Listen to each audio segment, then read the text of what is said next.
Salam saudaraku yang dikasihi Tuhan.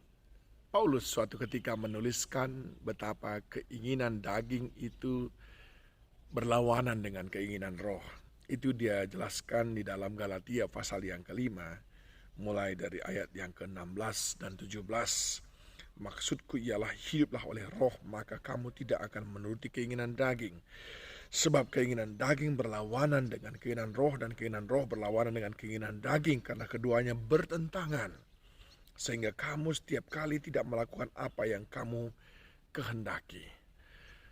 Saya jadi mengerti betapa bahayanya ketika kita tidak menyadari bahwa keinginan roh dan keinginan daging menjadi sedemikian bertentangan. Dan itu pula yang membuat kita akhirnya semakin faham mengapa ketika Daud berbuat dosa, dia tidak meminta sesuatu yang lain kecuali janganlah kiranya Tuhan mengambil rohnya daripadanya. Dalam Mazmur 51 ayat 10 dan 11. Jadikanlah hatiku tahir ya Allah, dan perbaharuilah batinku dengan roh yang teguh. Janganlah membuang aku dari hadapanmu, dan janganlah mengambil rohmu yang kudus daripadaku. Dia tidak berkata jangan ambil nyawaku. Dia tidak berkata jangan ambil hartaku. Dia tidak berkata jangan ambil jabatanku. Tapi dia berkata jangan ambil rohmu daripadaku. Dan perbaharui rohku menjadi teguh. Roh yang teguh. Itulah yang menjadi sesuatu yang sangat penting untuk kita diskusikan dan bahas dengan baik. Di dalam Roma pasal yang ke-8 ayat 9. Tapi kamu tidak hidup dalam daging, melainkan dalam roh. Jika memang roh Allah diam di dalam kamu, tapi jika orang tidak memiliki roh Kristus, ia bukan milik Kristus. Ayat 13 dan 14 dikatakan, sebab jika kamu hidup menurut daging, kamu akan mati, tapi jika oleh roh kamu mematikan perbuatan-perbuatan tubuhmu, kamu akan hidup. Ayat 14, semua orang yang dipimpin roh Allah adalah anak-anak Allah. Nah, saudaraku yang dikasihi Tuhan, adakah saudara memiliki roh yang tangguh, roh yang kuat, atau kita masih saja memanjakan diri kita dengan segala keinginan daging?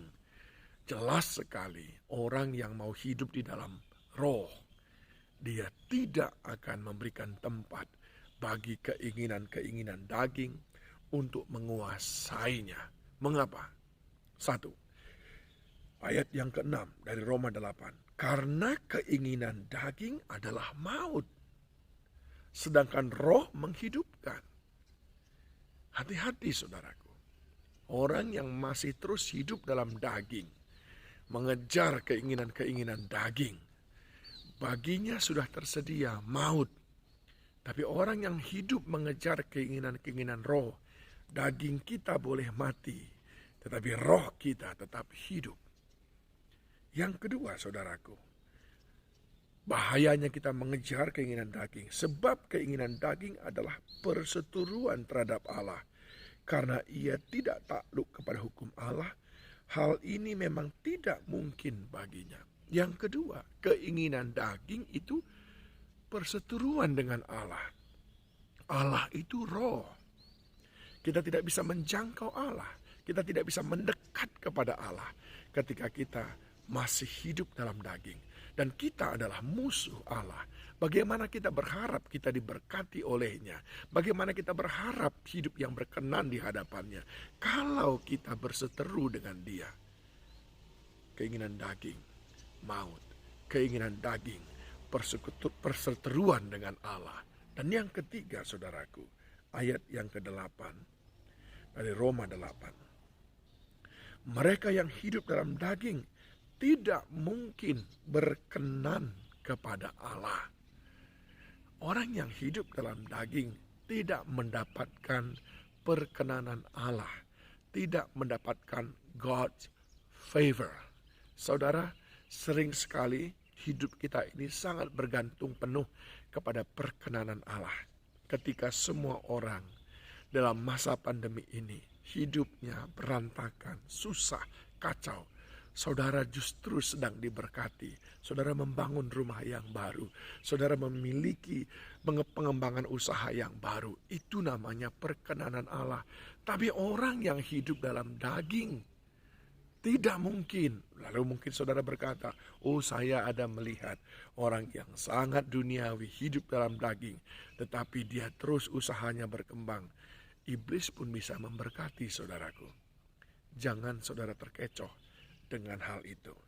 Tetapi biarlah tugas kita mengalahkan, mematikan keinginan daging dan menghidupkan roh kita sehingga kita memiliki roh yang tangguh, roh yang kuat sebagaimana tadi yang dimintakan oleh Daud dalam Mazmur 51 ayat yang ke-10. Jadikanlah hatiku tahir ya Allah, dan perbaharuilah batinku dengan roh yang teguh.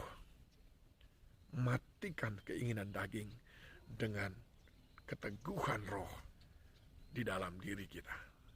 Tuhan Yesus menolong kita.